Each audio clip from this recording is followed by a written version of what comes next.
Last fall, the entire Growing Deer team focused on tagging a bunch of does.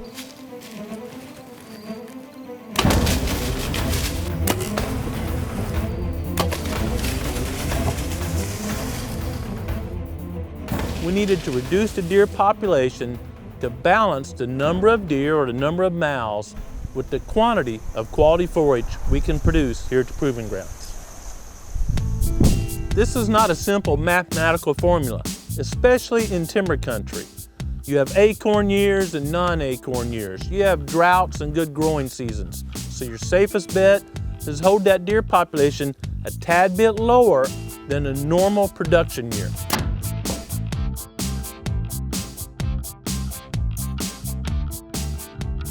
The topography here in the Ozark Mountains is steep, so we're limited by topography or flat areas and my budget on how many acres of food plots we can have. Even though the amount of acres of food plots we have is limited, they're extremely productive due to the techniques we've developed. The food plots paired with all the native habitat improvement work we've done, well, it means our deer herd's very productive. I like a productive deer herd. I like seeing a lot of deer, but it means we have to constantly work on balancing the number of deer with the amount of food. That's not a bad problem to have. I enjoy hunting. My family and the entire Growing Deer team enjoys venison, so we got a reason and a need to tag does. In Missouri, hunters have many more opportunities to harvest does with a bow than they do with firearms. This and many more reasons is a big incentive to be a proficient archer. I enjoy shooting a bow, but I enjoy it much more when I'm shooting accurately. Growing Deer is brought to you by Bass Pro Shops and Cabela's. Also by Reconyx, Trophy Rock, Eagle Seed, Nikon, Winchester, Lacrosse Footwear, Blood Sport Arrows, Flatwood Natives, Morel Targets, Non-Typical Wildlife Solutions, Hooks Custom Calls, Montana Decoy, Summit Tree Stands, Drake Non-Typical Clothing, House Lubricator, RTP Outdoors, Yamaha, Fourth Arrow, Scent Crusher, iScope, Mossy Oak Properties of the Heartland, Hunter's Blend Coffee, Code Blue, Decode, G5 Broadheads, Prime Bows, and Redneck Hunting Blinds.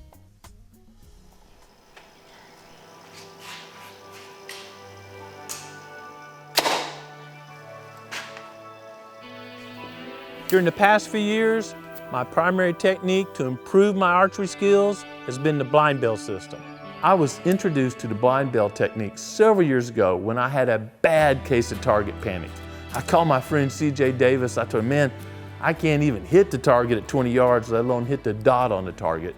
It was right before deer season. He says, Grant, what you've got to do is shoot blind bell for a couple of weeks. Don't practice the target, shoot blind bell. I thought, you're crazy, man. Deer season is getting ready to start. It was some of the best advice about archery I've ever received. Blind bell means shooting with your eyes closed. That sounds odd, but when you shoot with your eyes closed, you're not worried about aiming and you don't have target panic or need to punch the trigger when you're getting close to the dot. You simply focus on form. And then I'm gonna draw just like I would a tree stand, so I'm not doing something big, like that. I've got a deer out in front of me. I'm just gonna ease up. I'm thinking nothing but form.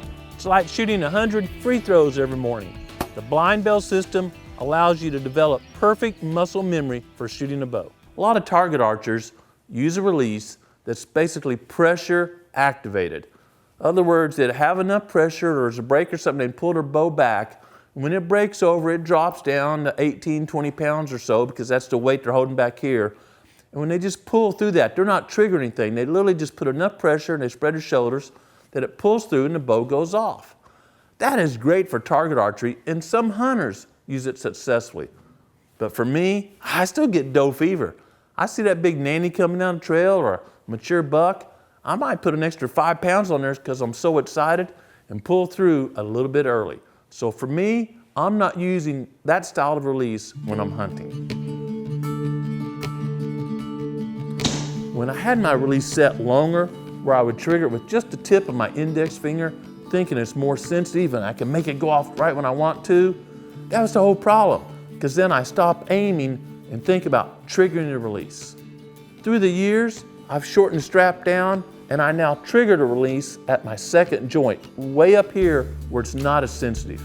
For me, and this isn't for everyone, but for me, this gives me the safety of a trigger release. I'm not just getting excited and pulling through a tension release when I'm hunting, and it allows me to have a surprise release.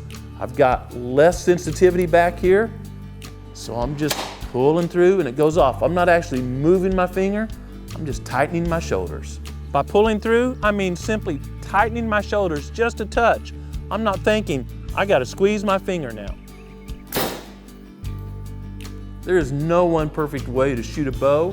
Different techniques will work best for different archers. But I encourage all of y'all to do what I'm doing, start practicing now, refining that technique so when it becomes deer season, you've got the muscle memory and you've got confidence to make the shot.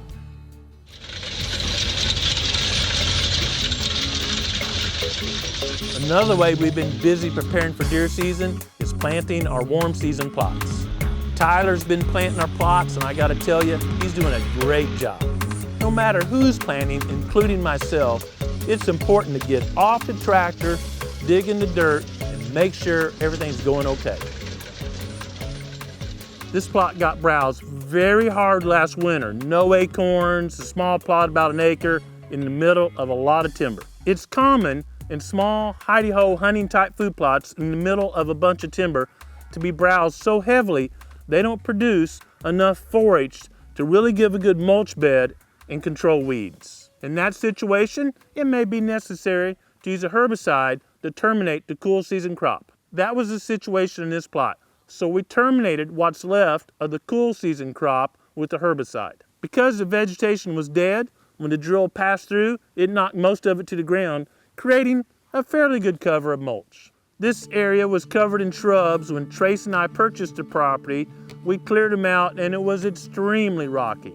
Through years of using this system and allowing the mulch to decompose and earthworms and bacteria to do their work, we developed a dark looking, high quality soil.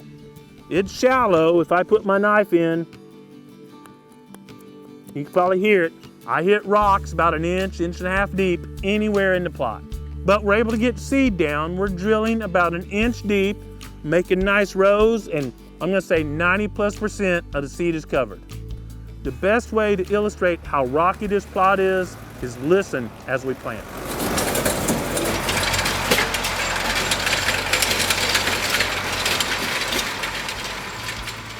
Even with all those negatives, I'm confident, based on previous years, we'll get adequate rain, we'll produce high quality forage, and have some good hunting in this area. While we're planting, I always go right behind the planter and check the seed depth. I simply take a knife or a stick or something, get on a planter row, and carefully start moving soil. You gotta go slow, because some of the seeds are small and you're pushing them off to the side and won't realize there's seeds in the furrow. If I'm finding a bean every 2 to 3 inches and it's an inch deep or so, I know Tyler is doing a great job. Seed depth depends on the conditions. Here, we probably can't get more than an inch deep in this particular plot, but I certainly want them covered. So I'm looking for a ½ inch to an inch deep, especially because right now we have great soil moisture. They're gonna germinate quickly. If it's dry, I want them a little deeper to try to get down to some soil moisture. Checking behind the planter is a key quality control step. Without these checks, maybe something shifted or got knocked loose or whatever, and you might end up with a spotty stand. I'm confident in a few days, we'll start seeing little rows of soybeans in boom back.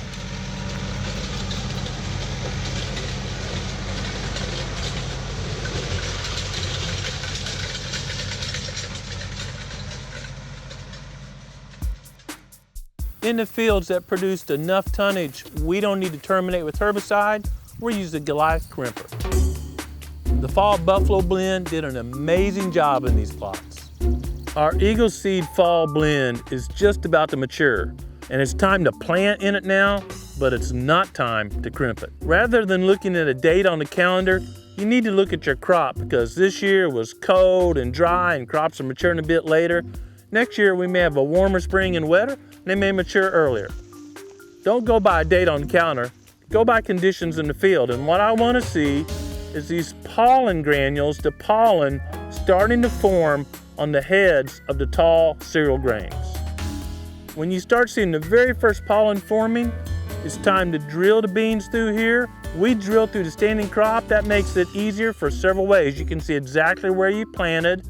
The drill passes through this actually a bit easier than when it's crimped down, and this serves as a great greenhouse for the germinating soybeans. Another really important factor is that deer don't like sticking their head down in 3, 4, 5 feet of vegetation, and it gives the young beans a little bit of protection, lets them develop a root system before they're browsed on. Once the beans germinate in this standing crop, but before they make 4 leaves, we're bringing in the Goliath crimper and terminate this crop, putting all this mulch on the ground to serve as weed control and slow release fertilizer. That seems a little scary, but those young soybeans are extremely pliable and the tractor and crimper won't harm them. Every year you follow this system, I call it the buffalo system, your soils tend to get better, and here's the primary reason why. When we crimped last year, there's still some of that duff on the ground. That's now decayed enough to really be releasing nutrients, and it's perfect earthworm food. When we crimp this new green raw material down, it's not earthworm food. It hasn't started decaying enough for earthworms and many beneficial bacteria to start feeding on it and converting it to fertilizer. So if I reach down the ground, it's covered with this, last year's duff. It's in the perfect state for earthworms to be eating it, holding moisture, great for bacteria to break down. But here in a month or two, it'll all be gone. So now's the time to put another layer down and keep the process moving forward. Crimping the first year certainly has shown great results. Crimping multiple years in a row, that's where you start building super high quality soil. So let's put a timeline on it. Start seeing the first pollen growing. It's a good time to drill through or broadcast seed into the standing fall crop. When the mature cereal grains in your fall blend make seed heads that have the dough stage, when you squeeze them, moisture comes out, then it's time to crimp or terminate the crop. If you try to terminate this crop before they're in the dough stage, it will stand back up and become competition for the soybeans. I love the buffalo system, and one of the things I love about it is anyone can apply it. For those that don't have an opportunity to get access to a drill and a crimper, welcome to the Baby Goliath. It's a simple tool, man-powered, that replicates what the Goliath is doing on a larger scale. Using this system, we broadcast seed into standing vegetation. I'll use more seed per acre than I would with a drill. That's because when you broadcast, not all the seed will make contact with the soil. I've been so impressed with the results of the buffalo system and the cost savings of not needing to apply so many inputs that I want to apply it everywhere, even my small hidey-ho food plots. It was easy to broadcast seed into the standing crop, but we had a problem with terminating the crop without using herbicide. It's often said that necessity is the mother of invention. Maybe that's the case here, but doing some research, talking to other folks, and working with Paul, well, we come up with the Foot Crimper.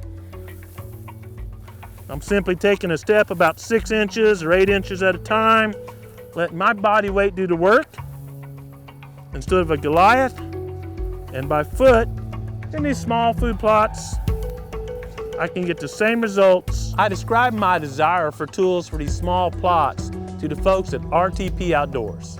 Paul, the president of RTP Outdoors, has a small farm here in Missouri, and he caught the vision quickly. If you're one of those guys that likes this technique, stay tuned, we'll be sharing it more. I call it training for elk season.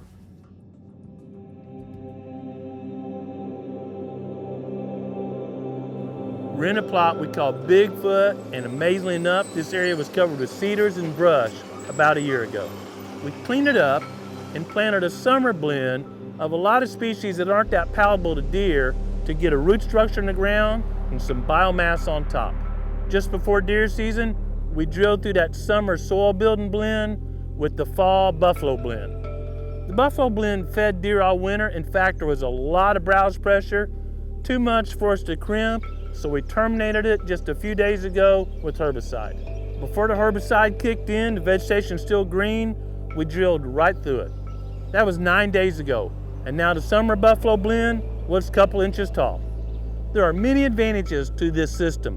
One, the standing fall crop is protecting the young soybeans that just sprouted.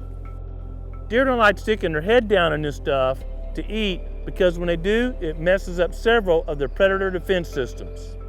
The standing crop from last year is also serving kind of as a greenhouse to protect the young seedlings from dry winds, heavy rains, and other elements that could damage them. I believe the summer crop coming on will make a canopy so quickly given the conditions that it will shade out any weed competition. Unless deer browse too hard and create openings in the canopy, we should be finished with this field until it's time to plant the fall blend.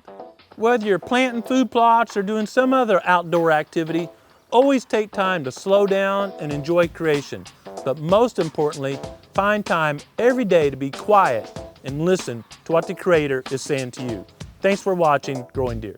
If you'd like to learn more about these techniques or see the results, please subscribe to the Growing Deer channel.